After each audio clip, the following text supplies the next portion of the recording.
first guest, one of the funniest guys working today. The third season of his Emmy-nominated show, Louis, starts Thursday night at 10:30 on FX. Boy, a funny, funny show that is. He just announced his new stand-up tour. For details, go to his website, louisck.net. Please welcome Louis C.K.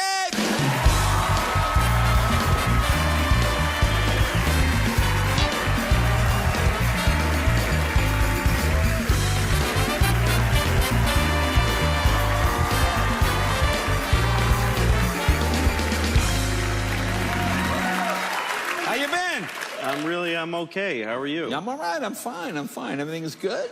Yeah, I'm pretty happy to be me, you know? Yeah. I am. Well, sometimes, yeah, I used to wish I was a black guy. You used to wish you were a black guy. Now, Yeah. why that? Because they're cool, man. Yeah. Black guys, hey, you know, they're cool. Yeah. I did. I used to want to be a black guy. Yeah. Not anymore. But, sometimes I wish I was gay. Gay? Yeah. Okay. They're having a good time, those guys. You know? I mean, I don't want to be gay. I don't want to have gay sex. I don't want to be left out of things either, you know? Yeah. Like they're just having It's a fine line. Yeah, when I see two guys kissing, I'm like, how come I can't kiss one of those guys? They're having a good time, you know? Right. But I don't desire to kiss a man. I just, you know, like, being heterosexual is hard. It's a lot of work. Yeah, it is. Yeah. In what way? Well, it's a lot of pressure. We put it on ourselves. Mm-hmm. Heterosexual men worry that we'll be misidentified as gay. Like, we're the only group that cares that you know what we are. Like, there's no women that are scared somebody will think they're a lesbian. I never heard that. Right. And there's no gay guys that are like, they're going to think I'm straight. Like, you never hear that. Right. But we worry about it. Yeah. And so it's limiting. Yeah. It's like there's things that we can't do that might be nice. All right, like? Because we're worried folks will think, like, I can't throw the word wonderful around. There's not a really effective heterosexual version of, oh man, that was wonderful. Right. Dude, that was wonderful. That strip club was wonderful. Yeah. Like, it doesn't... Yeah. I can't tell if I have a straight friend, I can't say to him, I miss you. Yeah. You know? And if you miss somebody, that's how you say it. I miss you. Like, sloping down.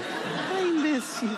And I gotta go like, hey, yeah, I miss you, man. Yeah, I miss you, dirt, you know, nails. Right. Yeah. You know, whatever. And you have to stick to primary colors like blue and green. You can't go taupe. Yeah, no, you can't. No. You can't wear earth color. You right, can't no, earth color. do anything. You can't do this. Yeah. And if I go visit my friend who's straight and he's a big guy and he's sitting like this on the couch, I can't snuggle in here. I can't. Right. I can't. And that might be nice. I would say that is probably the most heterosexual outfit I've ever seen. Yeah, this you is on right now. You look like a man who tried to dress himself. It is. This is it. I mean, is it? Well, you look like a cop. Is it inside out? I do.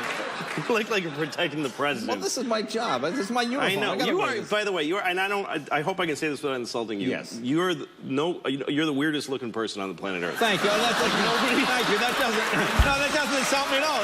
That's very kind. I don't mean that as a negative. No, not at all. It's just nobody. I can't describe it's just the fact that I have a full head of hair. That's what's going on. Well, sure.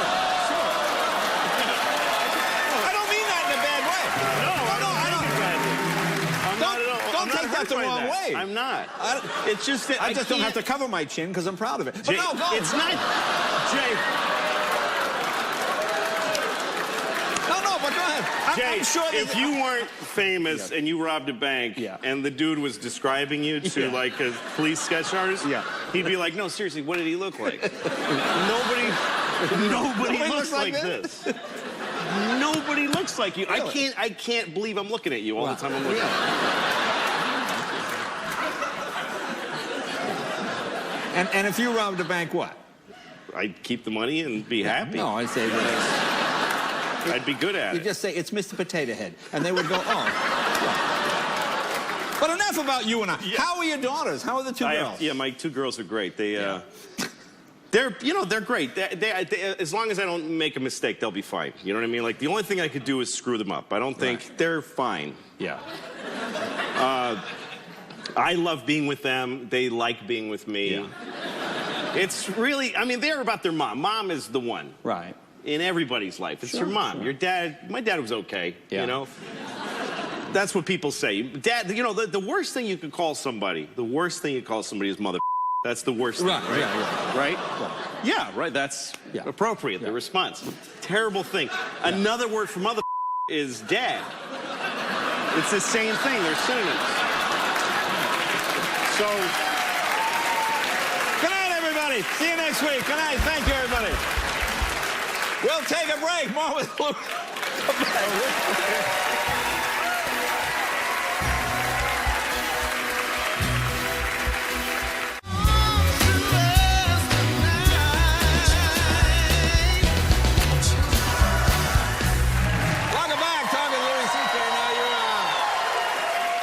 We're talking about your two daughters. You're raising them in New York City. Well, how is that? Is that tough? Is that hard? it can be. I mean, you're raising your kids in, you know, it's a bad place, basically. But you just adapt. I mean, you can't have the same parental rules and, you know, like you try, when you have kids, you try to do everything just right.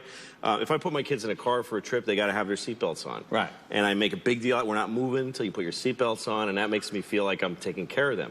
If we get in a taxi in New York, I'm like, taxis are magic, nobody dies, just get in. Right. Just don't, it doesn't, I'm not reaching in the seat of a New York taxi into all the severed toes and Egyptian hepatitis to try to find a seatbelt. You got to put on your own mask before you help the other ones. Egyptian hepatitis. That's right. So my kids are just hurling through space on 6th Avenue, you know, being driven by the profit motive of a very tired man. Right. Who comes from a country where life is just dirt cheap. That's basically how I do it. Now, do the girls try to be funny because you're a comic? My youngest daughter, she tells jokes a lot. Oh. And I love her jokes. She invents them. She doesn't steal other people's stuff. Them, yeah. Yeah. Wow, okay. And her jokes are great because I don't know what's going to happen. Right. You know jokes after a while. Somebody starts a joke, you know what's going to happen. Right. But not hers. No? Here's the joke she told me the other day. She said, who told the gorilla that he couldn't go to the ballet? Right away, I love this. This is a great joke. I don't know this joke. I never heard it. I don't know. Who told the gorilla he couldn't go to the ballet? I said, who? And she said, just the people who are in charge of that decision. That's an excellent... So your material is very similar. Yeah. Apparently it's hereditary, not necessarily connected. That's right. Now you've been divorced for a while. Do you miss being married? No, I don't. I mean, I think. Well, I guess you wouldn't be divorced. No, I wouldn't be. But you know what I mean. No, I've been divorced to her for about 4 years now, and we get along better now. You know, my kid's mom is a great person, and we have a good relationship. And I look, I was raised. I love women. I was raised by a woman. I'm raising 2 women, and women are my whole life. I really love them a lot. No. I do. So you think women are better than men? Do you think? Well, no. I mean, I don't think women are better than men. Men are a lot worse than women, though. Right. Like, there's not even a comparison. Yeah. Like, some people try to say, no, women cause, nothing. Yeah. It doesn't even touch the mayhem of just male nonsense and violence. The worst thing you can say about a woman is that she's annoying to a guy. That's the worst thing. Sure. Men are so hard. Like a woman, you could say, like, my mom makes me feel stupid.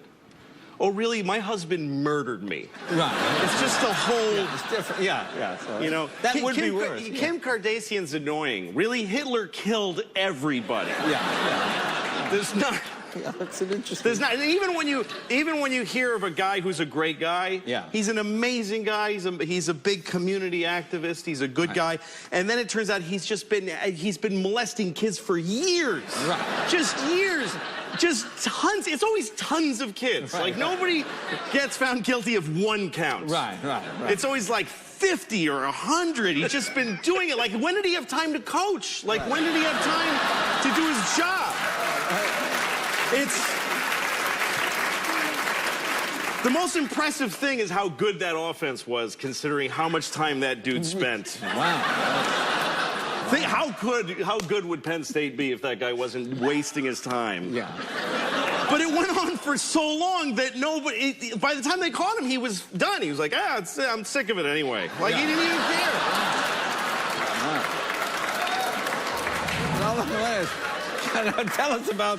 Tell us about your tour. You got this big tour. Why is this different? How is this tour different from other tours? Well, I'm going on tour all over the country doing stand-up in theaters, and I'm selling the tickets on my website. So you're selling them yourself? You're Just not using Ticketmaster or anything? No, that, which is a terrific service, but they're very expensive. So, so we're trying to bring the price down.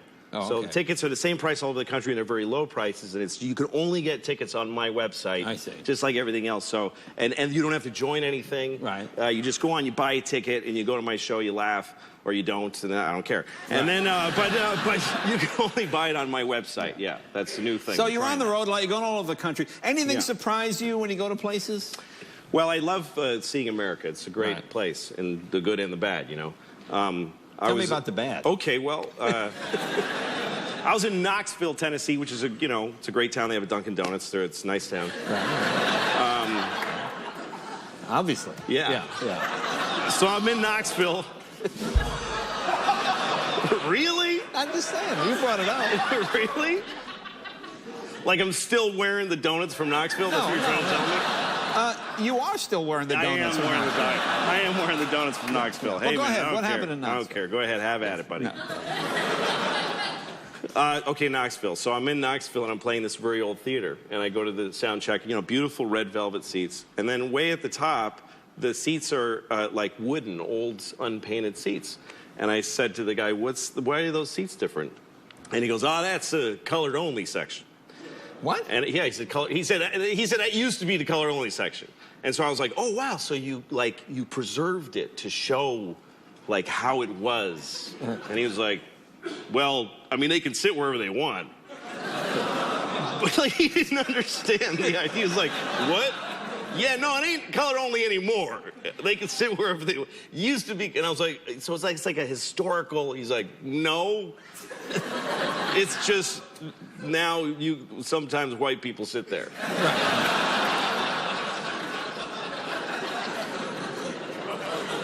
They handle that pretty well. Yeah, they did.